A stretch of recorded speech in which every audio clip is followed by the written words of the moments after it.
চুৰিয়াৰ কাৱৈমাৰীত বেদখলকাৰীৰ বিৰুদ্ধে একশ্যন আৰম্ভ ৰাজহ চক্ৰ বিষয়াৰ একেদিনাই কেইবাটাও অবৈধ ফিচাৰীৰ পাৰ ভাঙি পানী চোৱাৰ সুবিধা কৰি দিলে চক্ৰ বিষয়াই।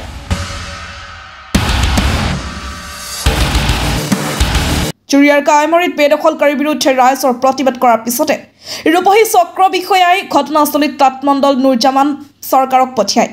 লাটমণ্ডল নুৰজামান চৰকাৰৰ উপস্থিতিত একেদিনাই কেইবাটাও অবৈধ ফিচাৰীৰ পাৰ ভাঙি যোৱাৰ সুবিধা কৰি দিলে।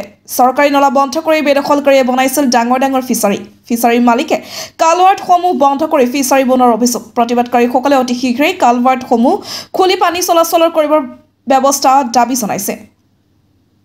আপোনালোকৰ এই মিডিয়াৰ যোগেদি আমি অসম চৰকাৰ তথা ৰূপহী ৰাজহ চক্ৰ বিষয়াক এটা অনুৰোধ জনাম।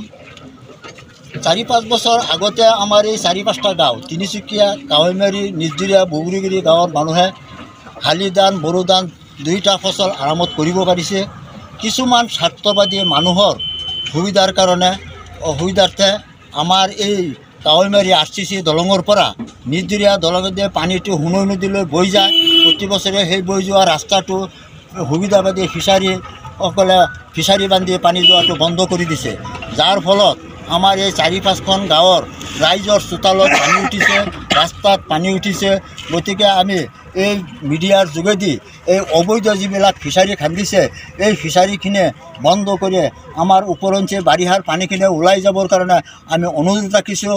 হয়তো আহে পাহে ৰাস্তাখিনি দেখিলে আপোনালোকে পাব ৰাস্তাত পানী উঠিছে, মানুহ অহা যোৱা কৰিব নোৱাৰে, বেমাৰী লৈ যাব নোৱাৰে। আগতে আমি মাননীয় উপায়ুক্ত মহোদয়ক কমপ্লেইন দিছিলোঁ, তেখেতে চাৰ্কুল অফিচাৰক আদেশ দিছিলে। আমাৰ ৰূপহী চক্ৰ বিষয়া আহি ইয়াত সবৰজমিন তদন্ত কৰি ফিচাৰীসকলক মাতি নি তেখেতক বুজাই কৈ দিছিল যে আপোনালোকে এসপ্তাহৰ ভিতৰত পানী এৰি দিয়াৰ ব্যৱস্থা কৰক। তেখেতসকলে প্ৰতিশ্ৰুতি দি আহিছিল চাৰ্কুল অফিচাৰক। প্ৰতিশ্ৰুতি দিয়াৰ পিছত এতিয়া আহি এখেতসকলে পানী এৰা নাই। যদি দুই এজনে বানা দি পেলাই, যিটো আমি জেওৰা আছে জেওৰা দি পেলাই এৰিছে মাত্ৰ 5 ফিট, য'ত 3-4খন গাঁৱৰ পানী যাবৰ কাৰণে কমপক্ষে 20 ফিট জেগা খালী কৰিব লাগিব আৰু কমেও 5 ফুট দ কৰি পানী মুকলি কৰি দিব লাগিব। তাতে মাত্ৰ 6 ইঞ্চি দ কৰি এই 4 ফুট 5 ফুট জেওৰা দি পেলাই পানীটো এৰিছে। কোনো পানী অহা যোৱা বন্ধ হৈ আছে। চাৰ্কুল অফিচাৰে যিটো আদেশ দিছিলে, তেখেতসকলে যিটো প্ৰতিশ্ৰুতি দিছিলে, সেই প্ৰতিশ্ৰুতি ভংগ কৰি চাৰ্কুল অফিচাৰক বুঢ়াঙুলি দেখুৱাই নিজৰ ক্ষমতা দেখুৱাইছে। গতিকে মিডিয়াৰ জৰিয়তে আমি মাননীয় চৰকাৰ মুখ্যমন্ত্ৰী মহোদয়ক অনুৰোধ জনাইছোঁ যাতে তেখেতসকলে আমাৰ এই 100 পাট্টাৰ মাটিৰ অবৈধ ফিচাৰীখিনি বন্ধ কৰি ৰাইজৰ সুবিধাৰ্থে পানীখিনি মুকলি কৰি দিয়াৰ ব্যৱস্থা কৰে আৰু আমাৰ ৰাইজে দুবেলা দুমুঠি ফচল উপাৰ্জন কৰি খাই জীয়াই থাকিবলৈ সুবিধা দিয়ে। এইখিনি আমাৰ কাৱৈমাৰী, নিজদিৰীয়া, তিনিচুকীয়া, বগৰীগুৰি অঞ্চলৰ পানী আমাৰ এই কাৱৈমাৰী দলঙৰ তলেদি পানীখিনি গৈ আপোনাৰ সেই সোণৈ নদীত গৈ পৰে। আমি যেতিয়া সৰু আছিলোঁ তেতিয়াৰ পৰা এইটো খোলা আছিলে।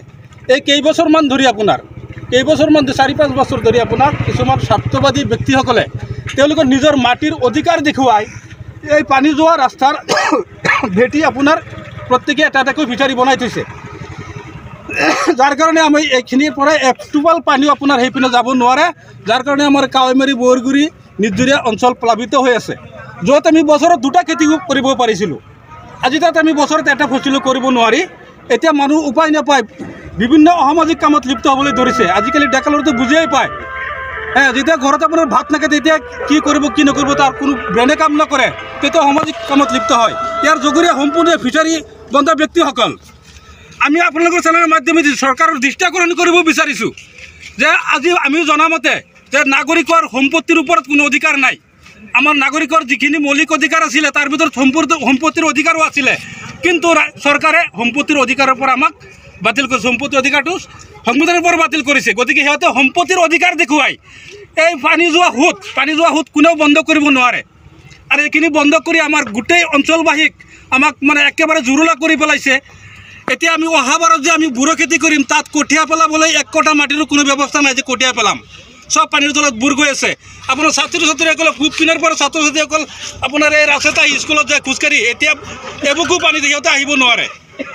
গতিকে আমি আপোনালোকৰ জৰিয়তে আমি উৰ্ধ্বতন কৰ্তৃপক্ষক জনাব বিচাৰোঁ যে অতি সোনকালে আমাৰ এই পানীখিনি যোৱাৰ এটা সুব্যৱস্থা কৰি দিয়ে যেন। জুৰিয়াৰ পৰা নাজিমুদ্দিনৰ ৰিপৰ্ট এনি লাইভ খবৰ মানে এনি লাইভ 24x7 আৰু এনি লাইভ ডিজিটেল যিকোনো খবৰৰ বাবে যোগাযোগ কৰক 9387734920 আমাৰ এই নম্বৰত।